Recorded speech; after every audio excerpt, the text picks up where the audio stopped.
Charlotte, North Carolina. Nigel Bradham couldn't believe what he was hearing. Late in the game, after yet another one of his huge plays, one of the offensive guys on the Panthers came up to him and started yapping. He was like, "Man, I don't know who you is, but you a beast," Bradham said. And I'm like, "You don't know who I am, you must not know football. But you know me today." Bradham played like a madman Thursday night, with 10 tackles, a 6-yard tackle for loss on running back Jonathan Stewart and 3 pass knockdowns in the Eagles' 2,823 win over the Panthers at Bank of America Stadium. See breakdown. He was all over the field. Bradham has been a solid, steady linebacker in his 2 years with the Eagles, but he took things to another level Thursday night. See 10 observations. Bradham even played the second half mostly out of position at inside linebacker after the Eagles lost Jordan Hicks to an ankle injury. "I told him after the game, I said, 'You a beast,'" safety Rodney McLeod said. "I've never seen that side of him. He did a heck of a job down there.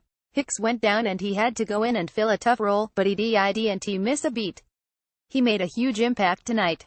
Bradham has gone largely unnoticed in his 6 NFL seasons, mainly because he hasn't made a ton of big plays. He has just 2 interceptions and 4 forced fumbles in 79 career games. But he's played consistently well for the Eagles under defensive coordinator Jim Schwartz, who also coached him in Buffalo in 2014. "I feel like my whole career I've been one of the most consistent linebackers in the league, stat-wise, on tape, whatever it is," he said. "I've been making plays since my rookie year. I've been a starter since my rookie year. It's just the respect thing. At the end of the day, some people get more publicity than others. But a game like this on national TV can help change any player's reputation."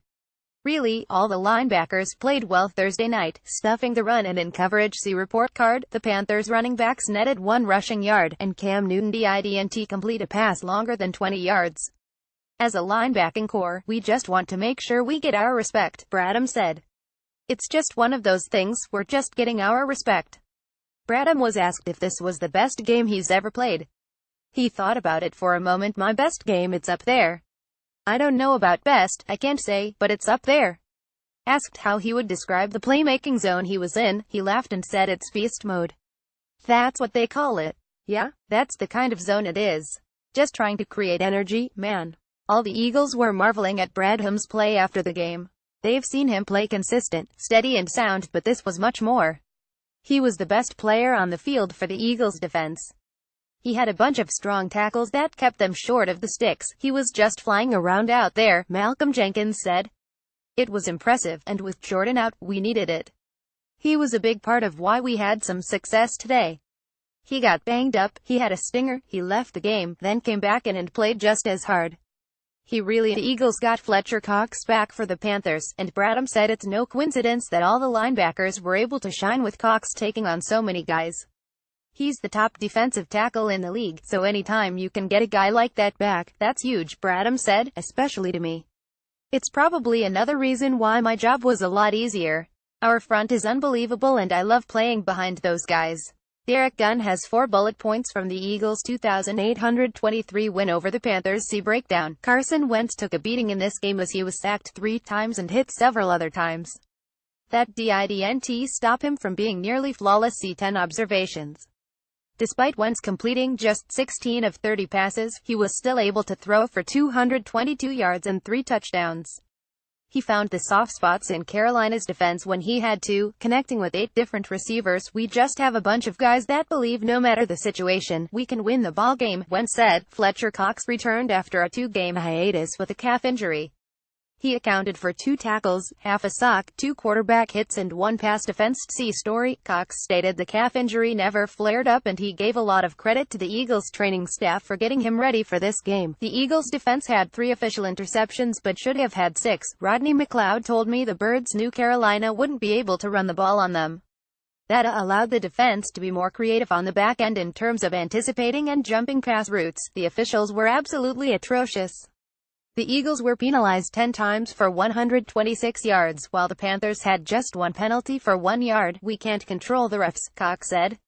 "We just have to move on and play our game. Our coaches always tell us don't worry about the dropped flags, just focus and keep being aggressive," Jalen Mills said. "Both LeGarrette Blount and Michael Kendricks informed me they had previously witnessed times in this stadium when the Panthers received a lot of calls. Luckily for the Eagles, it didn't work this time.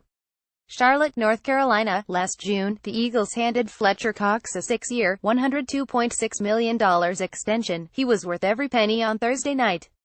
After missing 2 games with a calf injury, Fletcher Cox wasn't just active for the Eagles' 2,823 road win over the Panthers. C10 observations. He was dominant, as it felt good, his fellow defensive tackle Tim Jernigan said. It felt like he's back to his normal self. Dominating, doing what he do. Cox came into Thursday night as a game-time decision. He had missed 2 straight games and hadn't played since leaving the Giants game, but after testing out his calf during pre-game warm-ups, the Eagles decided to play him. If Cox was healthy enough to play, he was going to play in Thursday's battle of 41 teams. He was playing, head coach Doug Peterson said. There was no way I could sit him tonight. This was too important of a game. With Cox's help, the Eagles improved to 51 and have the best record in the entire NFC. Without Cox, that would have been much harder on Thursday night. The Pro Bowl defensive tackle finished with 2 tackles, half a sack, 2 quarterback hits and 1 pass defense. See breakdown. More importantly, he was an absolute force inside. The same force the Eagles have come to expect from him over the last few years. It felt good just to be back out there, to be back with my teammates, Cox said. Felt pretty good and went out and finished the ball game, which was the most important thing. Cox's biggest play of the game came in the second quarter when the Panthers were clinging to a 103 lead. On 3rd and 5, Cox looked like he had Carolina right guard Try Turner on roller skates. Cox pushed the 315-pound guard like he was a bundle of feathers right into Cam Newton's lap, that forced a bad throw that was intercepted by Rasul Douglas. See rookie report. The Eagles scored a touchdown 7 plays later to tie the game at 10-10. I just pulled the guard into the quarterback's lap and went after the throwing arm, Cox said. I actually thought it was a strip, but I turned around and saw Rasul get the ball. Every play is a big play, especially plays like that. Cox thought he got a strip sack, while Chris Long was on the field and thought he got a good enough jump to maybe get a sack of his own, but Cox beat him to the quarterback. Of course, Fletch is just bullying the guard, Long said, and he's just that type of game-changing player. He can absolutely alter every play on the field. Cox was a big reason why Newton threw 3 interceptions on Thursday, and he was a big reason why the Panthers had just 9 rushing yards. That didn't come from their quarterback. The thing is, the Eagles' defensive line actually played pretty well in the last 2 weeks without Cox. Bo Allen filled in and did a fine job. Jernigan started to play at another level. And the rotation seemed to work, but they didn't have Cox. And he's almost impossible to replace. He's so dominating in there, pushing the pocket, run and pass, and it was great to have him out there tonight, Peterson said. He's another one of those leaders on the team that you lean on. He battled through his injury, put that aside for the team tonight and did an outstanding job.